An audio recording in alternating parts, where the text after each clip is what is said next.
paz do Senhor, tudo bem? Eu sou o pastor Marcos Tedesco e mais uma vez estamos aqui para conversar com vocês sobre esta lição aqui. Olha só, ensina-nos a orar, lição para a classe de jovens, primeiro trimestre de 2021, ok? E hoje a lição é a lição de número 4, Ana, a oração de uma mulher angustiada. Primeiramente, eu quero mais uma vez demonstrar aqui minha gratidão ao Dr. Ronaldo Rodrigues de Souza, nosso diretor executivo da CPAD, também ao pastor Alexandre Coelho, nosso gerente de publicações, e ao meu pastor presidente aqui na IADJO, Assembleia de Deus aqui em Joinville, pastor Sérgio Melfior. Tá bom, pessoal? Muito grato a Deus, né, por ter me dado essa oportunidade e por ter usado aí esses homens que são referenciais para mim aí, né, para me dar essa oportunidade tão especial. Tá bom, pessoal? Agradeço muito mesmo. Amados, olha só, cada lição dessa, um ensinamento maravilhoso, né? E Ana, como Ana nos ensina?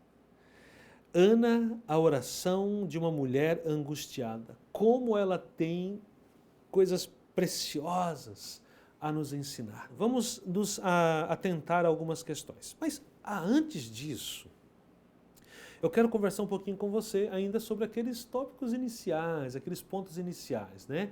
Interação e orientação pedagógica. Lembrando que nós temos também sempre, abrindo a lição, os objetivos.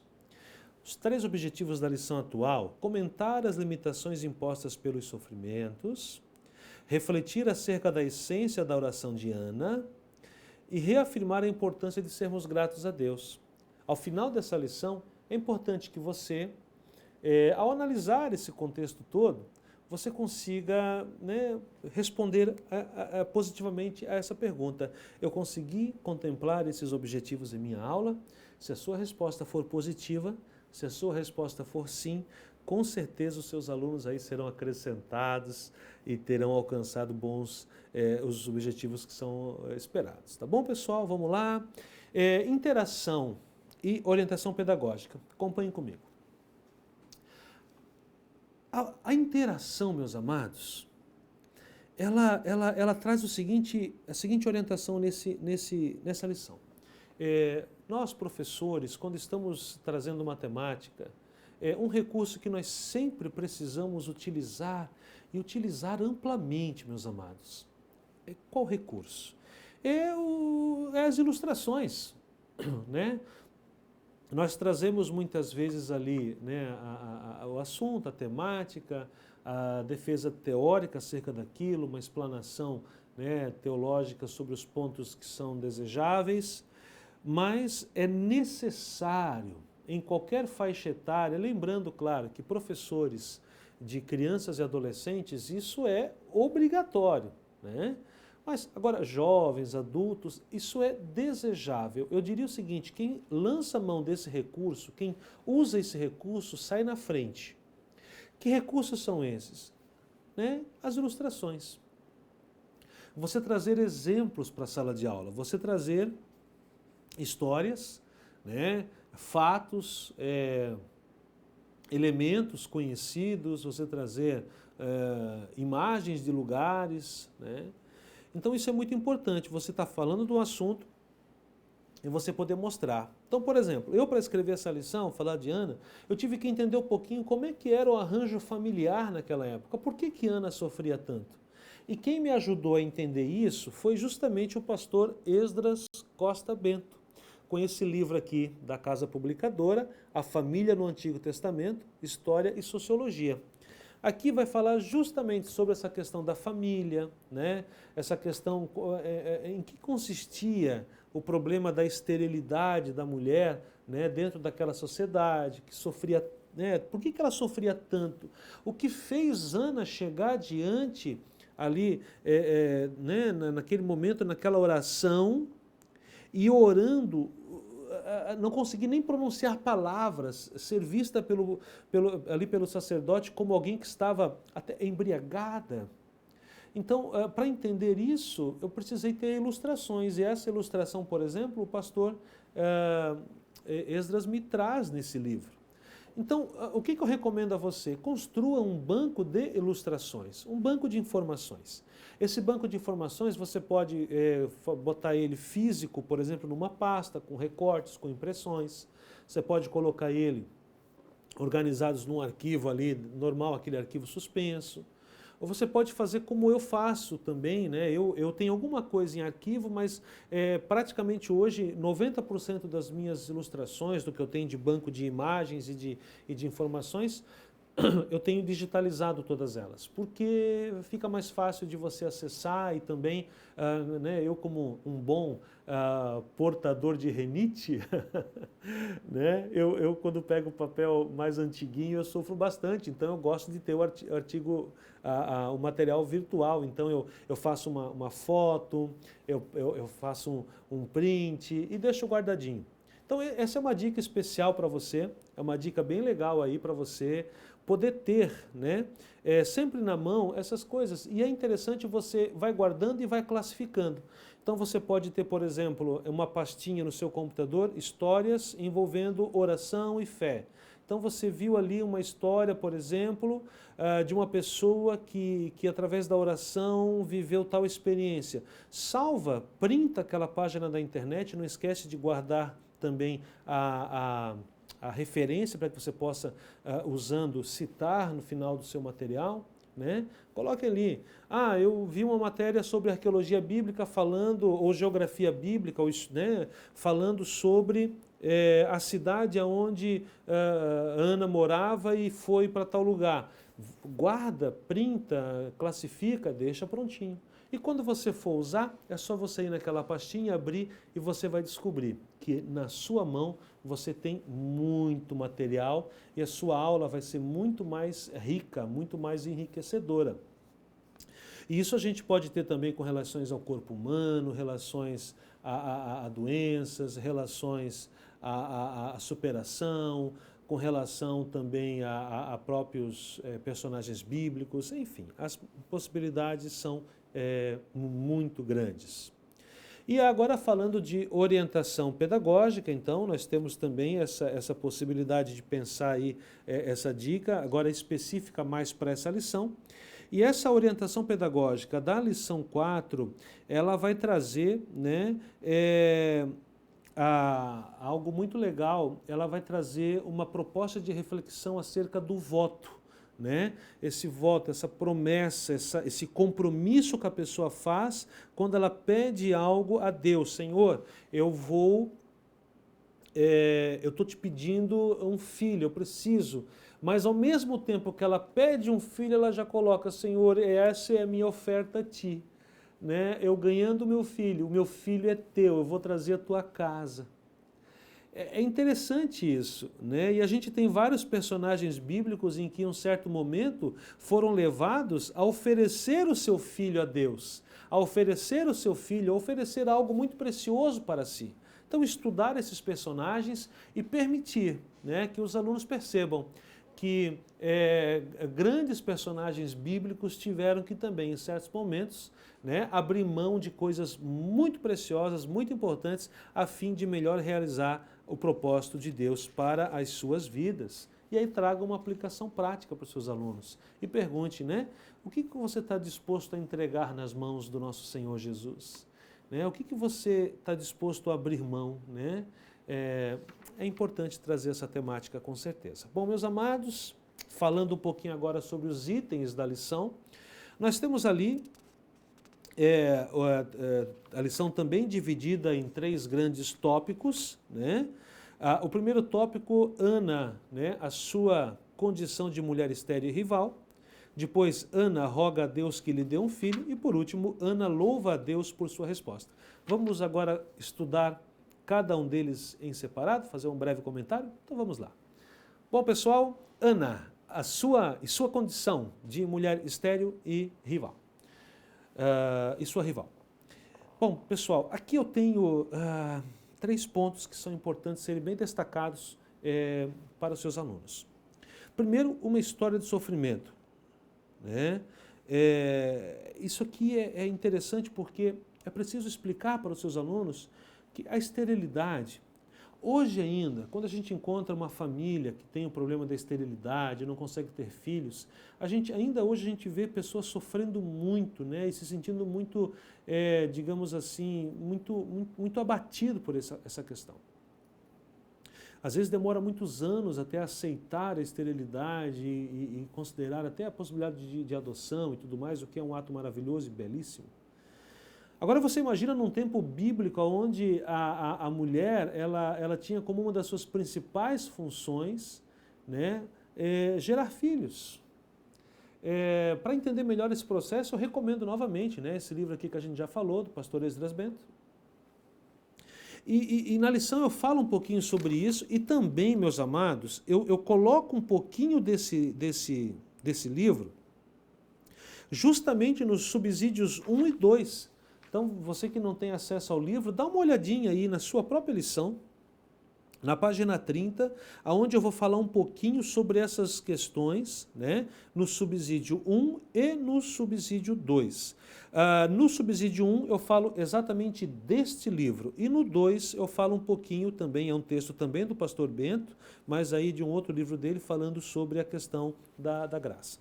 Meus amados, olha só, então eu tenho em Ana uma personagem que está sofrendo muito, ela se sente desprezada ainda mais porque ela é alguém que sofre nas mãos da sua rival, a outra esposa do seu marido, e isso traz para ela um sofrimento ampliado. E aí eu convido você a olhar o subtópico 1.2, e que eu nomeei, né, muito, digamos assim, uma forma de gerar ali uma curiosidade especial, eu nomeei a água de fora do barco. A água de fora do barco. Olha só, o que significa isso ali?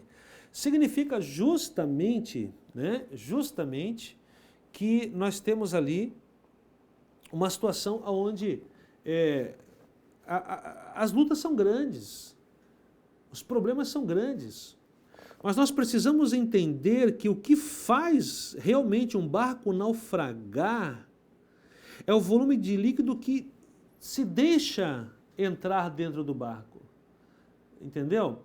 Então, se você conseguir manter o barco seco, se você conseguir manter o barco sem água dentro dele, ele não vai afundar tão facilmente. E a questão é essa, as lutas todos nós temos. As lutas, elas se ampliam. Mas quando você é fortalecido e você se enche ali de uma convicção acerca da presença de Deus na sua vida, lhe ajudando, lhe conduzindo, lhe protegendo, você começa a perceber que pode ter tempestade em volta, mas você tem paz no meio da tempestade. Essa mulher, né, a Penina, ela fazia com que Ana sofresse muito, muito, muito, muito. Mas, a partir de um certo momento, Ana entendeu que por mais que Penina buscasse fazê-la sofrer, se ela estivesse fortalecida em Deus, esse sofrimento não seria mais algo expressivo. Então, é importante nós entendermos que nós temos muitos sofrimentos dos tempos atuais. Esse ano de 2022 que passou agora, foi um ano singular, né? Todo mundo não precisa nem falar. Então, assim, mas Ele nos dá força. Ele nos dá força. Mas, professor, deixa eu pincelar uma situação com você agora, muito importante. Uma situação muito importante. Olha comigo. Nós temos uma multidão de jovens que choram, assim como Ana chorava desesperada, clamando, mas com fé. Nós temos jovens que choram, mas infelizmente sem a fé. Jovens que choram e sem a fé, sem Deus, tudo leva-se ao caos sem saída. E aí eu coloco até na página 27 da lição algumas questões. Nós temos uma multidão de jovens, né, vivendo as chamadas doenças da alma. Nós temos jovens que vivem à sombra da depressão, da ansiedade, da automutilação, dos distúrbios alimentares, tantas outras coisas. Então, esses sofrimentos são muito grandes. E a pergunta que fica é, primeiramente, qual o nosso papel enquanto igreja, enquanto, né, a igreja de Cristo? Qual o nosso papel nessa realidade? Nós precisamos ser o sal, ser a luz, ser a diferença. E outra questão muito importante é, será que nós estamos sensíveis para perceber, às vezes, até no nosso próprio meio, um jovem que se coloca mais distanciado, um adolescente que se coloca um pouco mais quietinho, e lá dentro ele está vivendo um sofrimento também? Né? Quem é a penina desse jovem, quem é a penina desse adolescente? Né? Será que nós temos condições de abrir os olhos desses jovens e dizer, ei, olhe para o alto, confie em Deus e Ele fará, né, aquilo que você está precisando. O segundo tópico da lição, ele vai falar o seguinte: Ana roga a Deus que lhe dê um filho. Então, diante dessa situação de sofrimento, Ana chega, né, até o templo e ela começa então a fazer a sua oração. Ela abre o seu coração, ela se derrama diante ali, né, naquele momento, e isso inclusive impacta a vida, impacta a percepção do sacerdote, que olha para ela e se assusta e diz, olha, mulher, mas você está, né, achou que ela estava alcoolizada. E é interessante perceber o seguinte, Deus ele ouve a oração dos seus, né? Pouca coisa nós sabemos da vida de Ana, mas eu acredito que nós podemos contextualizar muito na vida de Ana. Olha o voto que ela faz. Ana, ela se compromete e ela diz o seguinte, Deus, eu vou te dar o meu filho, esse menino é teu, eu vou trazê-lo, eu vou entregar a ele é a minha oferta a ti. Ela orou tanto por uma bênção e na hora de organizar o seu voto, ela pensou justamente em dar o seu melhor. E o que era o seu melhor? O seu melhor não era algo material que ela pudesse ir lá pegar nas posses do seu marido ou pegar nas suas próprias posses. Não era um voto de um comportamento X ao longo de um tempo. Não. Ela olhou e disse, Deus, eu preciso de um milagre. E se tu me deres esse milagre, é esse milagre que será a minha oferta a ti. Amados, que coisa maravilhosa, que coisa preciosa.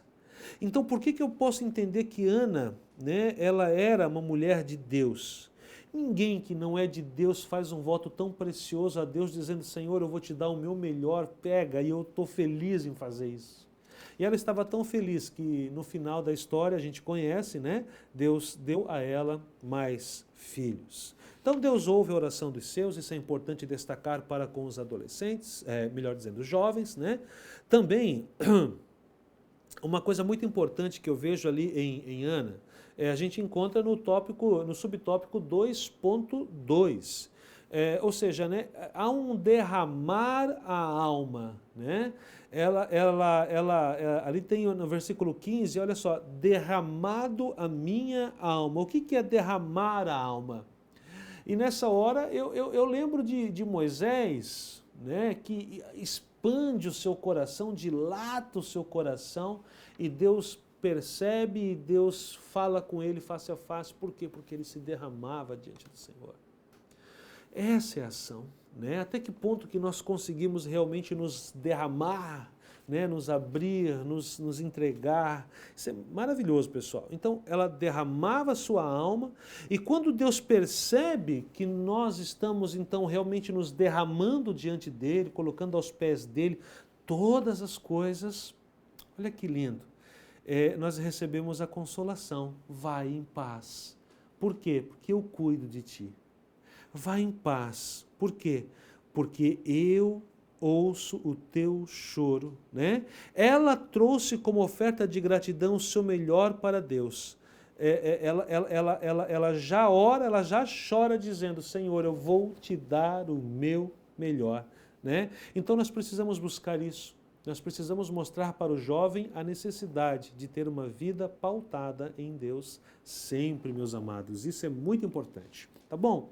E No terceiro ponto, nós vamos falar justamente de Ana, né, que louva a Deus pela resposta recebida. Né? Ela louva a Deus, ela agradece a Deus, ela enche de júbilo, ela fica muito feliz, porque Deus atende a oração dela e a fidelidade de Ana é recompensada maravilhosamente. E quando Ana abre a boca para falar algo, o que sai da boca dela? O que ela fala? Simplesmente, meu amado e minha amada que está aí ouvindo essa pré-aula, sai uma das mais belas canções e ela começa: o meu coração exulta no Senhor. Ali nós conseguimos sentir toda a gratidão e mediante a entrega de Ana, mediante o compromisso de Ana, nós vamos sentir que ela é usada por Deus, inclusive para nos apontar a alegria que também o nascimento de uma criança traria para toda a humanidade muito tempo depois. Amados, é isso. Muito obrigado aí pela sua atenção ao longo dessa pré-aula. E a gente se vê na próxima pré-aula, né, a lição de número 5, programada para 31 de janeiro, falando sobre Neemias, a oração de um construtor. Deus abençoe. E fiquem todos na paz do nosso Senhor Jesus Cristo.